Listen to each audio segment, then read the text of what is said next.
आज की क्लास में हम सीखेंगे कि ट्रांसपोर्टेशन प्रॉब्लम में हम लूप कैसे बनाते हैं। लूप को क्लोज पाथ के नाम से भी जाना जाता है। ये जो लूप का कॉन्सेप्ट है ये बहुत ही इंपॉर्टेंट कॉन्सेप्ट है। देखिए लूप के कॉन्सेप्ट में कई बार बच्चों को बहुत कंफ्यूजन रहती है, लेकिन ये बहुत ही आसान कॉन्सेप्ट है। अगर इसे आप सही तरीके से समझ लेते हैं तो इसमें बिल्कुल भी कंफ्यूजन जैसा कुछ भी नहीं है। तो अब हम सीखेंगे कि लूप कैसे बनाई जाती है।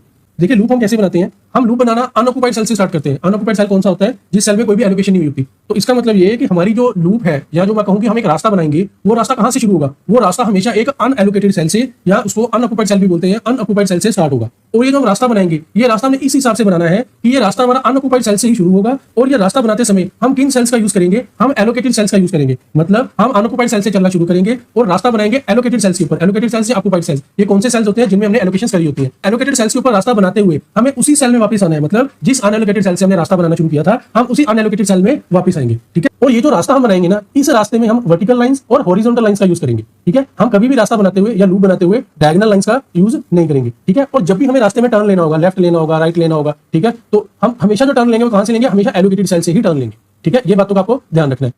अब ये एग्जांपल हमारे पास अवेलेबल है। इस एग्जांपल की हेल्प से हम सीखेंगे कि लूप कैसे बनाते हैं। अब देखना, मैंने आपको बताया था कि लूप हमारी हमेशा कहां से स्टार्ट होती है? अनऑक्युपाइड सेल से स्टार्ट होती है। और ये पूरी जो लूप बनती है ये किन सेल्स के ऊपर बनती है? एलोकेटेड सेल्स के ऊपर। हमेशा एक बात याद रखना, लूप का जो स्टार्टिंग पॉइंट होता है ना, वो ही अनऑक्युपाइड होता है। बाकी लूप जिन सेल्स के ऊपर बन रही है वो हमेशा एलोकेटेड सेल्स ही होते हैं। तो पूरी लूप में सिर्फ जो हमारा स्टार्टिंग वाला सेल है, जहां से हम लूप बनाना स्टार्ट करते हैं ना, वही सेल हमारा अनऑक्युपाइड या अनएलोकेटेड होता है। बाकी सारे सेल जिनके जो हमारी लूप में आ रहे हैं, यानी कि जिनके ऊपर हम लूप बना रहे हैं, वो हमारे एलोकेटेड सेल्स ही होते हैं, यानी कि ऑक्युपाइड सेल्स ही होते हैं। ठीक है। तो आपको ये बात ध्यान रखनी है। और दूसरा, जिस सेल से हम लूप बनाना स्टार्ट करते हैं उसी सेल में आके हमारी लूप एंड होती है। ठीक है। यानी कि जहां से रास्ता बनाना शुरू करा वहीं पे आके हमारा रास्ता खत्म होगा। तो अगर मैं ये वाला अनऑक्युपाइड सेल सेलेक्ट कर रहा हूं जहां से मुझे लूप बनानी है, तो इसी सेल में आके मेरी लूप खत्म होगी। ठीक है। अब देखना लूप कैसे बनेगी। मैंने आपको बताया था कि हमें एलोकेटेड सेल्स की हेल्प से लूप बनानी होती है। तो देखना कैसे बनेगी। अब अगर मैं यहां से यहां आ जाऊं तो क्या मैं यहां से यहां आ सकता हूं? बिल्कुल आ सकता हूं। क्यों? क्योंकि ये एलोकेटेड सेल है। ठीक है। अब यहां से मैं यहां जाना चाहूं तो जा सकता हूं, बिल्कुल जा सकता हूं। क्यों? क्योंकि ये भी एलोकेटेड सेल है। और यहां से मुझे यहां जाना हो तो मैं जा सकता हूं, बिल्कुल जा सकता हूं। क्यों? क्योंकि ये भी एलोकेटेड सेल है।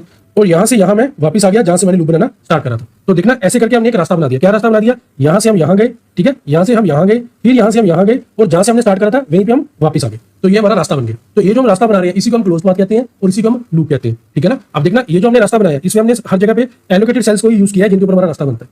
ठीक है। और जब मैंने टर्न भी लेना था, जैसे जैसे देखना, मैं यहां से जब मैं यहां से यहां आया, ठीक है, और उसके बाद मैंने राइट टर्न लिया, तो ये मैंने एलोकेटेड सेल पे लिया। फिर जब मैंने यहां से टर्न लिया नेक्स्ट सेल की तरफ, वो भी हमारा एलोकेटेड होना चाहिए, तो मैंने एलोकेटेड सेल से टर्न लिया और एलोकेटेड सेल पे पहुंच गया। यानी कि लूप में हमारे जहां पे भी टर्न आ रहे हैं वो सारे कहां पे आ रहे हैं? एलोकेटेड सेल्स पे आ रहे हैं। ठीक है। हमारी जो लूप है वो हमेशा एलोकेटेड सेल्स के ऊपर ही बनती है। अब मैं यहां से यहां चला गया, फिर मैं यहां से यहां आया, फिर मैं यहां से यहां गया, फिर मैं यहां से वापस आया। मैंने इस डायरेक्शन में काम करा, क्या मैं इसकी उल्टी डायरेक्शन में भी काम कर सकता हूं? यानी कि हमारी जो लूप होती है, क्या वो क्लॉकवाइज या एंटी क्लॉकवाइज कुछ ऐसी कंडीशन है? ऐसी कोई कंडीशन नहीं है। आप चाहो तो चाहे लूप क्लॉकवाइज बना लो, आप चाहो तो चाहे लूप एंटी क्लॉकवाइज बना लो। ठीक है। हमने अभी इस डायरेक्शन में काम करा है, अब मैं इसकी रिवर्स डायरेक्शन में बना के देखते हैं लूप। ठीक है।